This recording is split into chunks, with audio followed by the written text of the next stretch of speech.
as we're getting close to that time of year. Samhain, or as most people call it, Halloween. I was going to talk to you about a little bit about the history and why Halloween is celebrated. Samhain, or Halloween, is a holiday many of us know. Halloween is celebrated by pagans and non-pagans alike. People from all over the world celebrate this holiday. Children of many different religions dress up in costumes and collect candy. But there's more to it than just the fun. There's the spiritual aspect of it all. In ancient times, Samhain was believed to be a time when the veil was the thinnest between the world of the living and the dead. Our ancestors could return to visit us, to give us help and advice. And as people set out lights, most of them started out setting lights in turnips, hollowed out turnips, which helped guide the spirits of the dead. And was put out as an offering for those. As many of the customs of the old and ancient ways live on today, we see how the lights have changed from lights in hollowed out turnips or gourds to the jack-o'-lanterns we carve from pumpkins.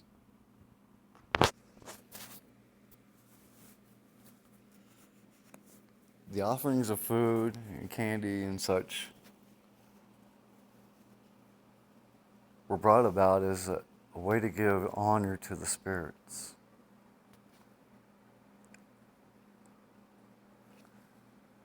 And the spirits of our ancestors have become the scary monsters and skeletons and ghosts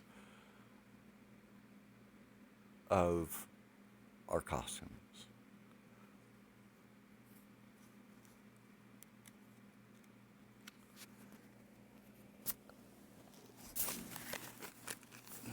Let me change seats so you can see me better.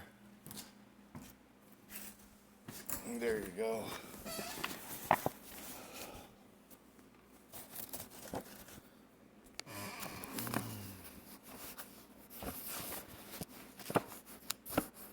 My family and I do not practice Christianity. We're more of a Mother Earth, natural-based religion. We believe that religion is not something you should practice just on a Wednesday or a Sunday, or have to go to a church for. Your religion should be your way of life. And if it isn't, you need to change that.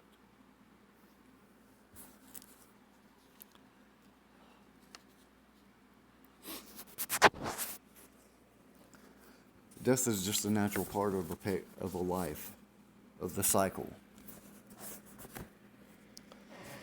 You know, the cycle is of life and death, but also of rebirth. You know, we, within our religion, believe that the earth is our temple.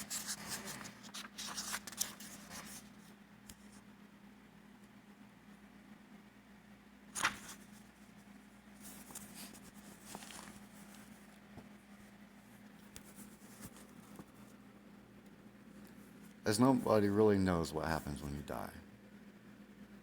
Me being a cancer survivor, I have faced death numerous times.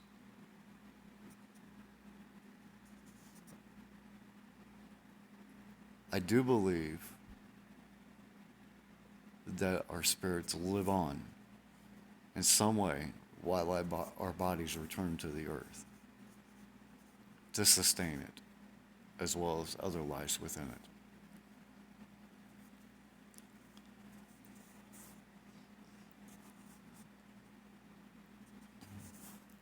There is much history surrounding Samhain or Halloween.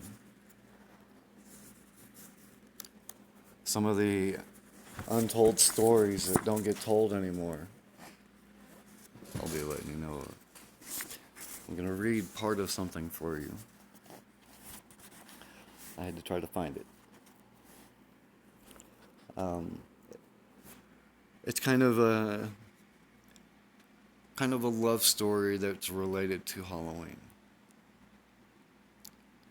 Here it goes. When Persephone lived in the underworld, she ate a pomegranate, that many-chambered, ruby-hearted fruit that appears in markets right around Samhain. After eating this fruit, Persephone understood that the dark, far from being the place of death and endings, was instead rich with change and hope. In our tradition, we see our journey into the dark, into winter, as a time to restore ourselves, nursing the tender creativity that would perish with exposure to light. So just as Persephone embraced her sojourn in the dark, we share her embrace by peeling the pomegranates, decorating our Shamin altars or Halloween, and sharing her fruit on Samhain Eve. The fruits that are being spoken of here are the candies that the kids get as they go door to door, knocking, saying trick or treat.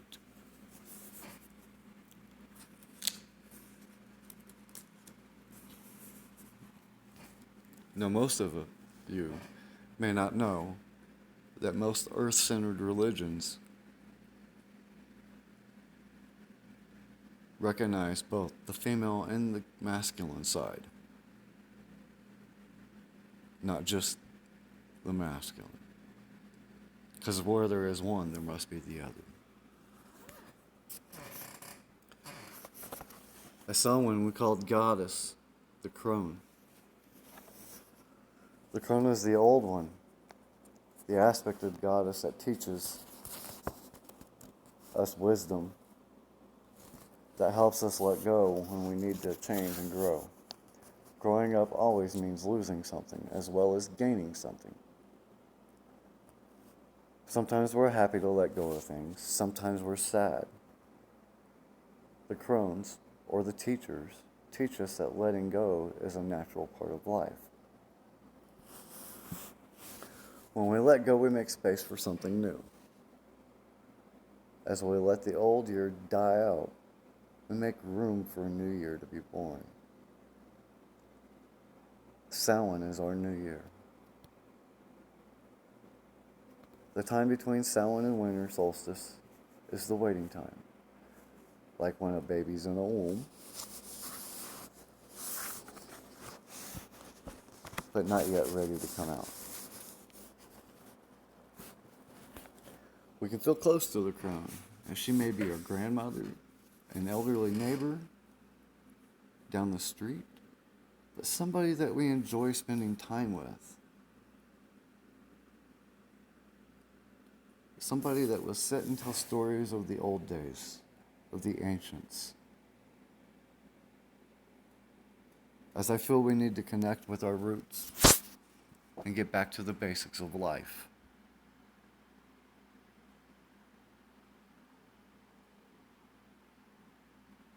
Let us all reach out to those elderly, to those crones, those teachers of the old.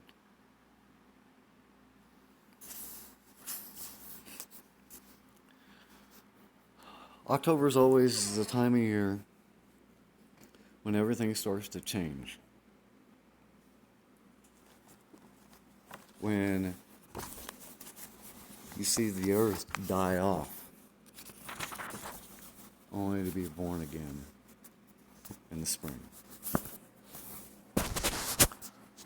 Most of us don't understand the pentagram and the 5 elements of life within it. It represents earth, air, fire, water, and spirit. And the circle around the outside is a representation of the never-ending circle of life. Because just because we're not on this plane in the human form, don't mean we're not here.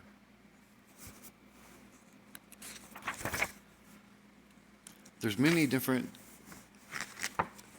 theories, many different practices and beliefs that surround Halloween. I'm trying to find something else for a second.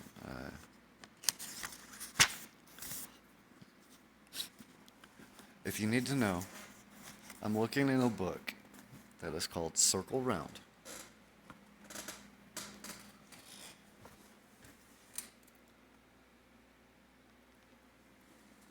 It's raising children in a goddess tradition. One of my dear sisters and friends, Starhawk, was one of the people that wrote this book. She was a sister of mine in the craft. She's also a sister of mine in life.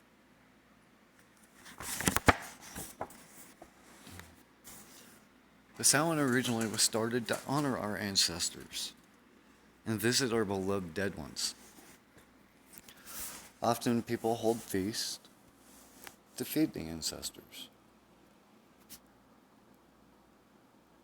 You know,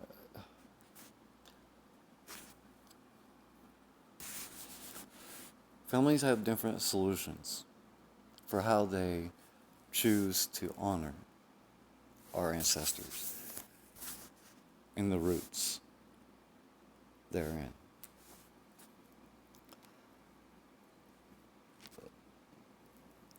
This time of year, the energy changes. It gets colder. It's harvest time, so everything's being harvested. Halloween or Samhain is also celebrated as a harvest because it's the first part of the harvest of the year for most people, depending on where you live.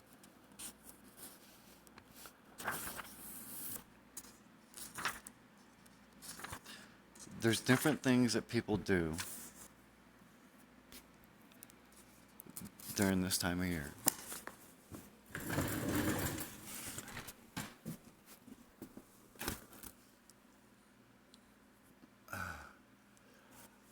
I'm going to try to give you some of the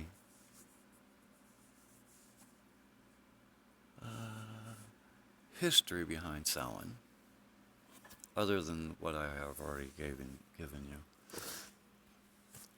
But I gotta find a book so I can be exact and not tell you things that aren't true. I have several books, but this is a book that my teachers wrote. It's called The 8 Sabbaths for Witches by Janet and Stuart Farr.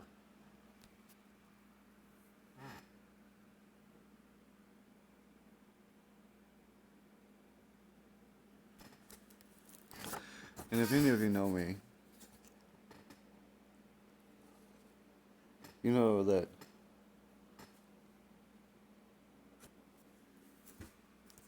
I kind of look at life differently than most. Because you must be able to teach people.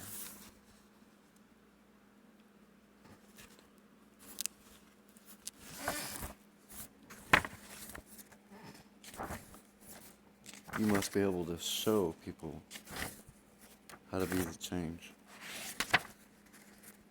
that they wish to be.